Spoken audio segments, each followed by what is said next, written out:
때로는 원치 않는 자리에 설 때가 있습니다. 내가 원하는 자리는 아닌데 그곳에 설 때가 있습니다. 여러모로 해석을 하려고 해도 해석이 되지 않을 때가 있지요. 인생이 해석되지 않을 때가 있다는 말씀입니다. 그러니까 긴장하기도 하고 또 당황하기도 하는데, 돌이켜보면 하나님이 그때마다 다 세우신 이유가 있다는 것을 알게 되지요. 우리가 원하든 원치 않든 내가 해석되지 않는 자리, 원하지 않는 자리에 서게 하시는 하나님의 이유가 있다라고 하는 것이죠. 오늘 본문을 통해서 그걸 한번 생각해 보려고 합니다. 바울이 지금 서 있는 자리는 바울이 원하던 자리는 아닙니다. 바울 때문에 예루살렘에 큰 소동이 일어났다고 그랬잖아요. 예루살렘의 치안을 책임지고 있는 이 천부장은 진상을 밝혀야 되니까 사내들인 공회를 소집해서 거기에서 진상을 제대로 밝히려고 하는 생각을 가졌다고 하는 것이죠. 이 천부장은 바울이 로마 시민권자인 것을 알았잖아요. 그러니까 로마 시민권자이니까 함부로 자기가 처단할 수가 없는 것입니다. 정식 재판을 통해서 범죄 사실이 확인되기 전에는 로마 사람을 채찍을 하면 그 채찍을 가한 사람이 오히려 벌을 받게 되어 있습니다. 처벌을 받는 것이죠. 그러니까 로마 시민권 가진 사람은 황제로부터 재판을 받을 권리가 있습니다. 그러니까 천부장은 바울을 심판할 권리가 없는 거예요. 그러니까 공회를 소집해서 그 공회에 모아진 의견을 가지고 이제 황제에게 이야기하려고 했던 것이 아닌가, 이런 생각을 하게 됩니다. 오늘 30절 말씀에 이튿날 천부장은 유대인들이 무슨 일로 그를 고발하는지 진상을 알고자 하여, 이런 표현을 합니다. 그러면서 그 다음에 뭐라고 그러냐면 그 결박을 풀고, 이렇게 표현합니다. 결박을 풀었다 설명을 하고요. 또 제사장들과 또 온 공회를 모으고 바울을 데리고 내려가서 그들 앞에 세웠다, 이렇게 말합니다. 여기에 온 공회를 모았다, 이렇게 표현을 합니다. 온 공회는 이 공회원들이, 사내들인 공회원들이 71명입니다. 71명을 다 소집했다라고 하는 것이죠. 이 사내들인 공회원은 유대인들의 최고의 의결기관이다, 이렇게 설명을 합니다. 유대인들의 소송 사건을 심리하고 판결 내릴 수 있는 권한이 이 사내들인 의회에 있습니다. 물론 이제 사형 판결은 로마의 승인을 이제 받아야만 했습니다.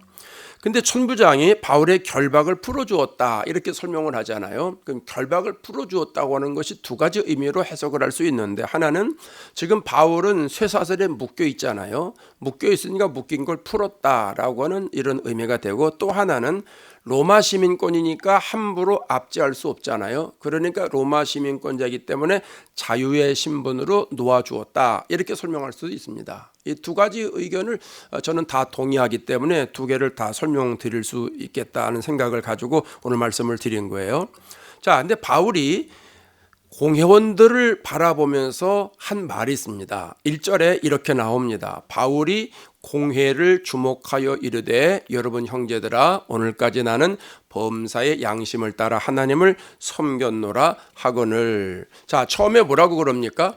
공회를 주목하여, 이렇게 말합니다. 공회를 주목했다라고 하는 건 공회원들이 지금 71명이라고 그랬잖아요. 의장 빼면 70명입니다. 그 사람들 한 사람 한 사람들을 다 뚫어지게 봤다는 거예요. 바울이 말할 기회가 되니까 우리식으로 말하면 강단에 서가지고 일단은 다 훑어본 거예요. 70명을 다 이렇게 쫙 훑어가면서 스크린 하듯이 다 속된 말 이렇게 째려본 거죠. 이렇게 다 기선을 제압하듯이 이렇게 봤다라고 하는 겁니다. 근데 거기 공회원들이 어떤 사람입니까? 당시에 사회에서 출세한 사람들이죠. 권세를 가지고 있는 사람들 아닙니까? 그 당시에 큰 소리 똥똥 치면서 사는 사람들 아니겠어요? 그런 사람들 앞에 서면 사람들이 쫄 수밖에 없는데, 사도 바울은 아주 담대하게 주목하면서 보았다라고 하는 겁니다. 그러면서 그 다음에 그 사람들을 뭐라고 호칭하냐면 형제들아, 이렇게 말합니다. 형제들아. 보통 사람들을 같으면 어떻게 하겠습니까? 존경하고 사랑하는 공회원 여러분, 이렇게 얘기하지 않겠습니까? 국회에서 보면 그러지 않습니까? 국회의원들도 자기들끼리 존경하는 어떤 의원도 그러대요. 국회의원 아닌 사람들이 얘기하는 거죠. 자기들끼리 난 존경하는 어떤 의원, 난 왜 그러는지 모르겠습니다. 난 아직도 이해를 못하겠어요. 국회의원이 안 돼봐서 그런지 모르지만, 국회의원 아닌 사람이 존경하는 뭐 국회의원 누구 뭐 이렇게 얘기하는 것인데 텔레비전을 보면 그렇게 얘기하더라고요. 하여간 어쨌든 사람들은 일반적인 사람들이 그 사람들 일단은 띄워주는 의미로 존경하는 의회 의원 여러분 뭐 이렇게 이야기할 텐데 바울은 그냥 형제들아 이렇게 얘기합니다. 근데 여러분이 형제들아라고 하는 말에 큰 의미가 담겨져 있습니다. 공회원들은 사회적으로는 고위직일지는 모르지만 그 사람들은 영적인 상태로 보면 예수님을 믿지 않는 사람들이잖아요. 그 마음속에 율법은 있지만 복음이 없는 사람들입니다. 다시 말하면 율법에 묶여서 생각하는 사람들, 율법으로 하나님은 이런 분이다, 하나님은 이렇게 생각한다, 율법에 의해서 자기들이 생각하는 하나님을 생각하고 있는 사람들입니다. 우리가 생각하는 하나님하고 다른 생각을 하고 있는 사람들입니다. 그러니까 영적으로 보면 지금 사내들인 공회원들은 구원과는 좀 거리가 있는 사람들이다라고 하는 것이죠. 근데 그런 사람들에게 지금 사도 바울은 뭐라고 그래요? 형제들아 이렇게 말한다는 거예요. 여러분 이건 충격적인 말이에요. 22장에 가서는 뭐라고 얘기했느냐 하면 부형들아 이렇게 얘기했어요. 자기 자신을 죽이려고 했던 유대인들을 향해서 부형들아, 아버지 여러분이요, 어머니 같은 여러분들이요, 형제 자매 같은 여러분이요 이렇게 이야기했다라고 하는 것이죠. 그런데 사내들인 공회원들에게는 형제들아 이렇게 표현을 하고 있다라고 하는 겁니다. 바울이 사내들인 공회원들과 친밀한 관계를 맺기 위해서 형제들아 이렇게 호칭한 것이 아니라는 겁니다. 이 형제들아라고 하는 말의 의미는 바울이 자기가 신앙생활을 하면서 자기의 삶을 송두리째 바꿔놓은 분이 있잖아요. 그분이 누구예요? 예수님이잖아요. 담에색으로 예수 믿는 사람들을 잡으러 가다가 예수님을 만났잖아요. 그 예수님이 사도 바울 안에 있잖아요. 그 예수님을 전해주고 싶은 거예요. 그 예수님을 사내들인 공회원들이 만나서 그들도 인생이 바뀌어진 삶을 살기를 원하는 마음이었기 때문에 형제들아 이렇게 얘기를 하는 거예요. 여러분 예수님 안에서 우리 모두는 다 형제 자매지요. 인정하세요? 인정하시면 아멘. 예수님 말씀이에요. 마가복음에 가면 3장 35절에 예수님 그러셨어요. 마가복음 3장 35절에 누구든지 하나님의 뜻대로 행하는 자가 내 형제요 자매요 어머니이니라. 하나님의 뜻대로 행하는 모든 사람들은 하나님의 패밀리다 이런 이야기입니다. 그러니까 교회에서 제일 좋은 호칭이 뭐예요? 형제예요. 형제 자매가 제일 좋은 호칭이에요. 그 자체가 하나님의 가족이라고 하는 의미이기 때문에 그래요. 현대 교회가 직제 제도가 정착이 되면서 직분을 직위인 줄로 아는 사람들이 있습니다. 교회 안에서 목사든 장로든 권사든 집사든 안수집사든 서리집사든 상관없이 모두가 다 예수님 안에서 형제요 자매입니다. 어떤 사람들은 아이고 형제님 그러면 아니 교회는 도대체 위계질서가 없어. 자매님 그럼 저 권사인데요. 형제님 저 여쭤볼 게 있는데 저 장로예요. 이렇게 대답하는 사람들이 있는 것을 제가 압니다. 직분은요 일할 수 있도록 주어진 자리라는 거예요. 부르기 위해서 직분을 주는 게 아니잖아요. 누구에게나 어떤 사람에게나 알아보지도 않고 집사님, 권사님, 장로님 부르는 거는 옳지 않다라고 생각을 합니다. 그러니까 그 사람의 직분을 모르면은요 그냥 형제님, 자매님 그렇게 부르는 게 좋습니다. 그 사람이 집사도 아닌데 나에 의해서 그 사람이 집사가 되는 사람이 있고요. 그 사람이 권사인지 아닌지도 모르는데 나 때문에 그 사람이 권사로 되는 사람이 있어요. 그러다 보면 같이 부르는 거예요. 어떤 권사님이 저한테 그랬어요. 목사님 우리 교회 오시는 장로님들은요 장로 안수증 가져오라고 그러셔야 돼요. 그래서 왜요? 아니 장로님인데 그랬더니 가짜가 많아요 목사님. 깜짝 놀랐어요. 이걸 그렇게 해야 되나 말아야 되나 모르겠지만 이게 참 얼마나 불행입니까? 예. 어떤 사람은 스스로 내가 선교사라고. 선교사인데 왜 여기 있어? 선교지 가야지. 그렇잖아요. 뭐 집사 행세하고 권사 행세하고 뭐 장로 행세하는 사람들이 여러분 많이 보셨잖아요. 그거 별로 좋은 거 아니에요. 좋은 거 아니니까 그냥 모르면 그냥 형제님 그러세요. 형제님 근데 우유를 훑어 보고 그러면 이 사람도 권위주의 사람이구나, 직제제도에 아주 묻힌 사람이구나, 이렇게 생각하시고 넘어가시면 돼요. 그러니까 어떤 교회에서는 속된 말로 기ገብ장 다 띄고 얘기하는 교회가 있어요. 그냥 다 형제님, 다 자매님 그러는데 좋은 거예요. 좋은 거예요. 익숙하지 않아서 그래요. 우리가 그만큼 직제제도에 아주 관습이 붙어가지고 습관돼가지고 꼭 집사, 장로, 권사로 불러야만 이게 뭐가 대접하는 줄 알고 그런단 말입니다. 여러분, 하나님 나라 가서도 집사, 권사, 장로로 갈까요? 그렇지 않습니다. 하나님 나라 가면 그렇지 않다라고 하는 것 우리가 알아야 됩니다. 그래서 이 사도 바울은 그 사람들이 예수 믿지 않는 사람들인데 벌써 자기가 마음속에 있는 그 예수님을 전해주고 싶은 마음이 있으니까 형제들아 이렇게 불렀다라는 거죠. 사도 바울의 영적인 안목이 대단한 거예요. 또 세 번째는 뭐라고 그러냐면 나는 범사의 양심을 따라 하나님을 섬겼다, 이렇게 설명을 합니다. 이 양심은요, 도덕적인 양심도 아니고요, 체면적인 양심도 아니고요, 율법적인 양심도 아닙니다. 그러니까 하나님이 주시는 양심을 말하는 것인데 예수님 안에 있는 양심, 성령께서 주시는 양심. 왜 우리 그런 거 있잖아요. 어떤 일을 결정을 할 때 이거는 그래도 내가 예수 믿는 사람인데 이렇게 하면 안 되지. 또 어떨 경우는 이렇게 하면서도 내가 다음부터는 이렇게 안 해야지. 그래도 내가 예수 믿는 사람인데, 이런 마음이 있으시죠? 그게 영적인 양심이라고 하는 거예요. 하나님 안에서 주시는 양심. 예수 믿으면 성령께서 그 마음을 다 주시거든요. 우리가 그 마음에 움직이는 사람들이 되어야 되는 거예요. 그러니까 사도 바울이 지금 이 얘기를 하고 있는 거예요. 그러니까 사도 바울의 접근은 정말 탁월합니다. 바울은 자신이 과거에 율법적으로 살았던 사람 아닙니까? 율법으로 하나님을 섬겼던 사람 아닙니까?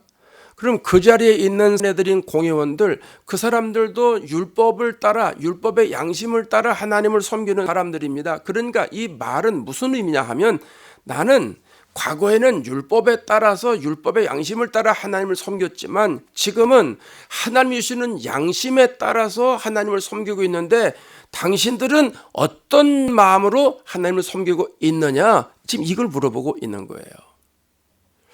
바울의 고백 속에서 우리 자신의 신앙 자세를 돌아볼 필요가 있다라는 생각을 합니다. 왜냐하면 우리는 과연 어떤 마음으로, 어떤 양심으로 하나님을 섬기고 있는가.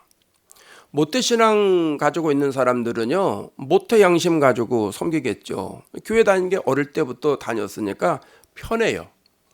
교회가 그냥 특별한 데가 아니고 어릴 때부터 교회를 다녔으니까 교회에서 하는 모든 일도 다 익숙하다라고 하는 겁니다. 그렇다고 예수님을 진하게 만나느냐? 그런 것 같기도 하고 아닌 것 같기도 하고. 그래서 모태신앙이라고 하는 사람들은요, 그런 사람들 중에 많은 사람들이 이것도 못해 저것도 못해. 그래서 모태신앙입니다. 모태가 아니라 못 있죠, 못. 비음에다가 히읗 받침. 이것도 못해 저것도 못해. 그러니까 뭐 하나 시키면 웬 핑계가 이렇게 많은지. 교회를 너무 잘하니까 이렇게 빠져나가고 저렇게 빠져나가고 아주 빗사이로 빠져나가는 데는 선수거든요. 그런 데는 프로예요. 어릴 때부터 교회를 다녔으니까. 그러니까 그런 사람들이 많이 있다라는 것이죠. 또 교회 일이 좋아서 다니는 사람도 있고요. 또 교회 오면 사람들을 만나니까 그래서 오는 사람도 있고요. 또 어떤 사람들은 나를 알아주는 게 좋은 거예요. 처음에는 신앙으로 시작을 했는데 교회 안에서 사람들이 나를 알아주는 게 좋으니까, 그러니까 사람들 눈에 좋은 행동을 많이 하죠. 이런 사람들은 이제 돈으로 승부하려는 사람들이 많이 있지 않습니까? 그런 자세로 하나님을 섬기고 있는가? 아니면 하나님이 나에게 주신 양심을 가지고 내가 하나님을 섬기고 있는가? 이건 우리가 한번 살펴봐야 되지 않겠습니까? 이건 죽을 때까지 이걸 살펴봐야 될 것 아니겠어요? 그냥 교회 다니니까 난 예수 믿어, 예배 드리니까 나는 신실해, 그렇게 생각할 수는 없잖아요. 예를 들면 여러분, 목사가 목회하는 나는 목사니까 그냥 이렇게 해도 돼, 목사니까 천국 가는 건 당연하지, 그런다면 그런 사람 천국 가겠습니까? 저는 못 갈 것 같아요. 그런 사람이 천국 가면은 안 될 것 같아요.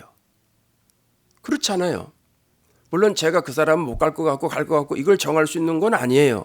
그러나 적어도 이것도 신앙적인 양심에 보면, 야, 저렇게 하면 안 되지, 이런 게 있지 않습니까?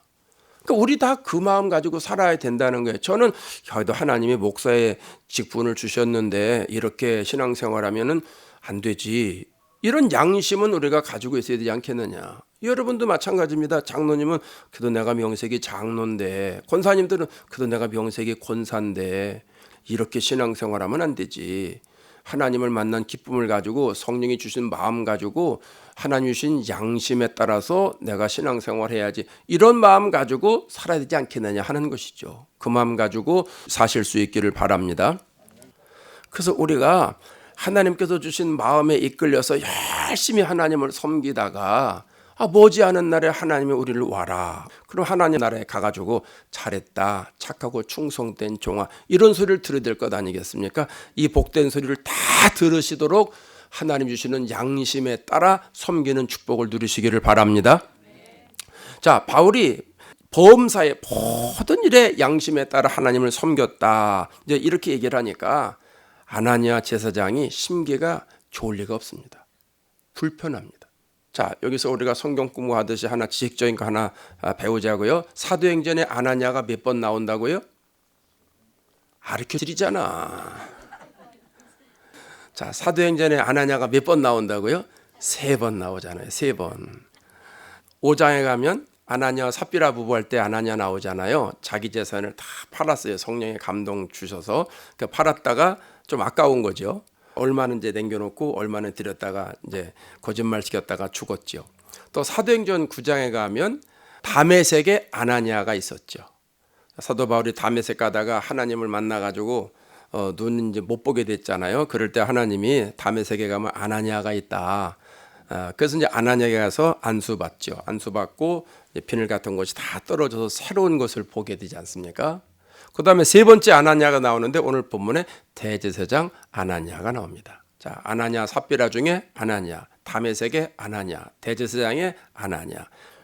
요건 이제 상식적으로 알면 좋다라고 하는 겁니다. 왜냐하면 성경 읽을 때, 이 사람 여기 또 나왔네? 여기 또 나왔네? 도대체 어떻게 되는 사이야? 이런 경우가 있어요. 헤롯 같은 경우도 이때도 헤롯이고 여기도 헤롯이고 여기도 헤롯이고 이게 도대체 어떻게 되는 거야? 이럴 때 이제 성경 공부를 해보면 이게 헤롯 1세, 헤롯 2세, 헤롯 3세로구나. 이걸 알게 되면 쉽지 않습니까? 그래서 말씀을 드린 거예요.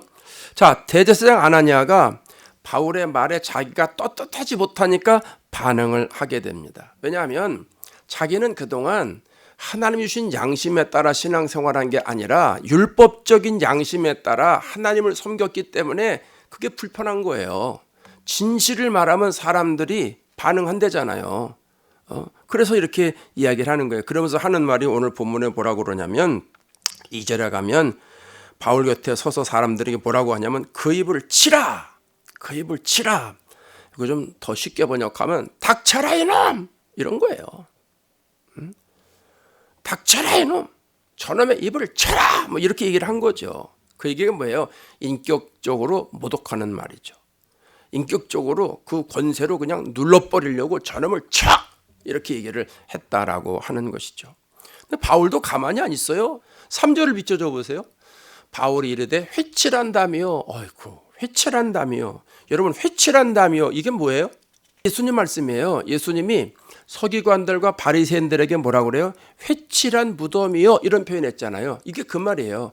그러니까 담이어라고 하는 말은 이런 담벼락이라는 게 아니라 회칠한 무덤이다. 너희들이 지금 겉으로는 그런 것 같아도 속은 냄새나고 더럽고 그런 사람들과 똑같다, 지금 그렇게 얘기를 하는 거예요.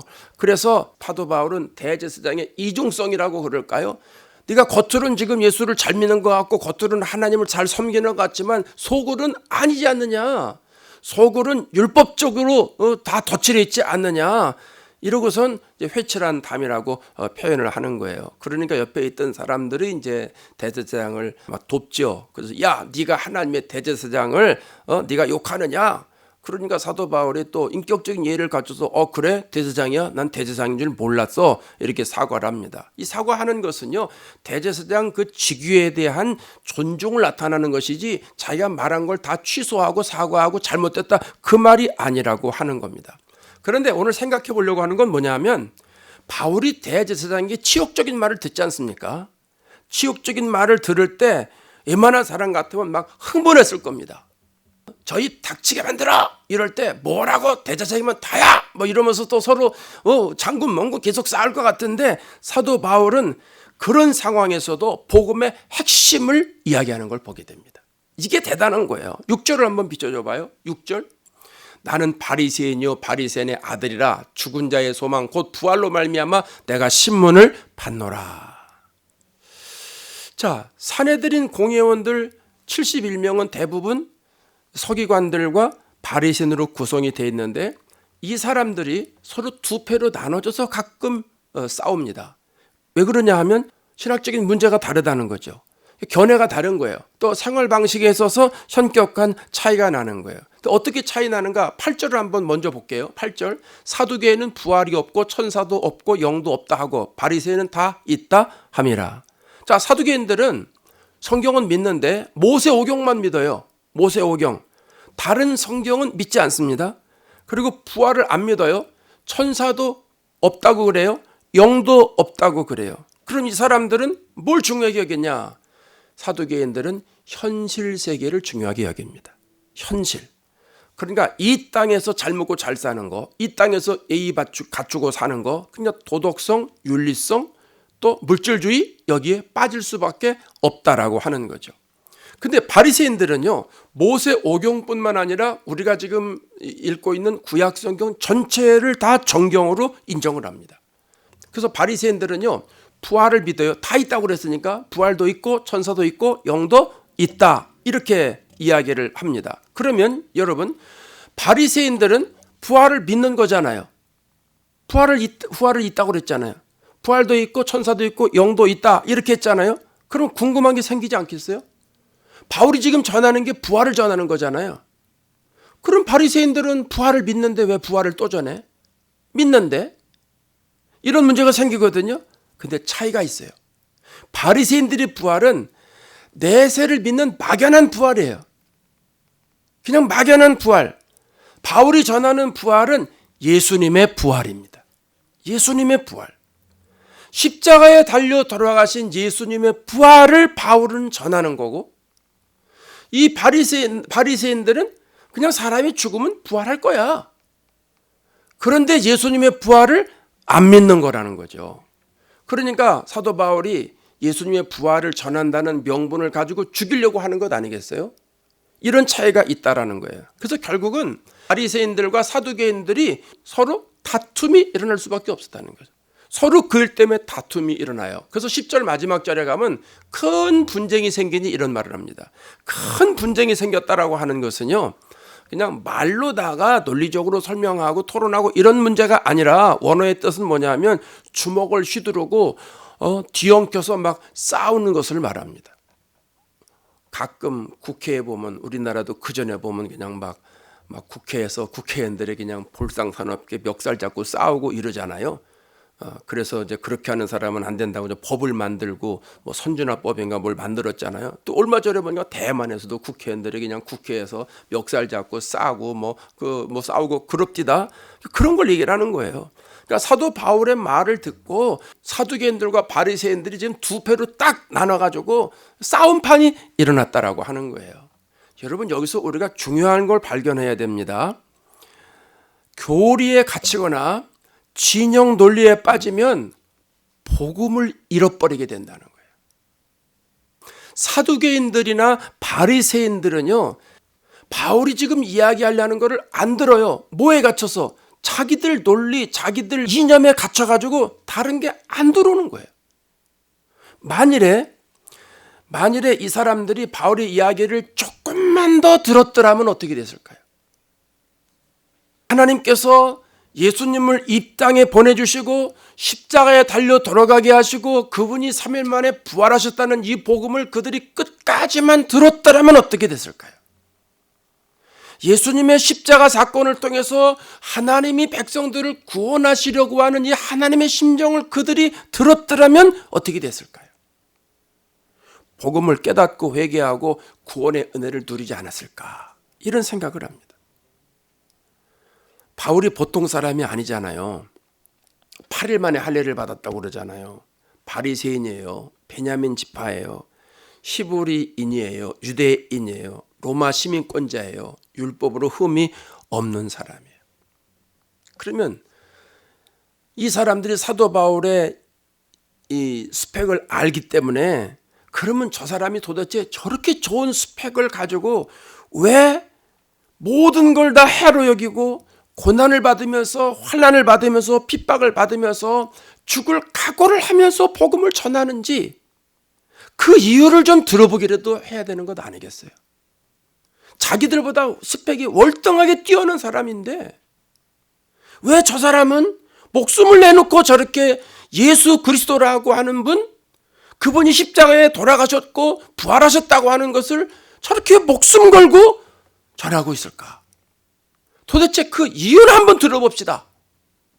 이렇게 했더라면 그래도 복음을 좀 받아들이지 않았을까? 저 혼자 생각입니다.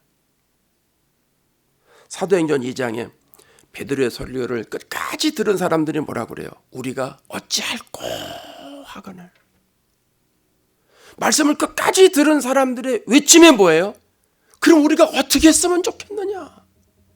말씀이 내 안에 와서 나를 찌르니까 내 안에 있는 것들이 반응이 일어나는 거예요. 그럴 때 베드로가 뭐라고 그랬어요? 너희가 회개하여 예수 그리스도의 이름으로 세례받고 죄 사함을 받으라. 그러면 성령을 선물로 받을 거다. 오늘 본문에 나오는 이 사람들도 그러지 않았을까? 사두개인들이나 바리새인들도 그런 사람이 있었지 않았을까? 이런 아쉬움을 갖게 되는 거예요. 왜 그런 데까지 나가지 못했어요? 자기들 신학적인 견해에 묶여 있어요. 교리적인 견해에 묶여 있어요. 자기들 생활 방식만 옳다고 고집하는 사람들이라는 겁니다. 여러분, 우리가 신앙생활하면서 여기에 묶여 있으면 복음이 안 들어와요. 요즘 우리나라가 이념 갈등이 깊지 않습니까? 정치적인 갈등도 있고, 지역적인 갈등도 있고, 사회적인 갈등도 있고, 계층 간의 갈등도 있고, 문화적인 갈등도 있습니다. 참 심각하지요. 예수 믿는 사람들도 예외는 아닙니다. 자기가 배운 이론이나 논리에 따라서 각자 생각이 다를 수는 있습니다.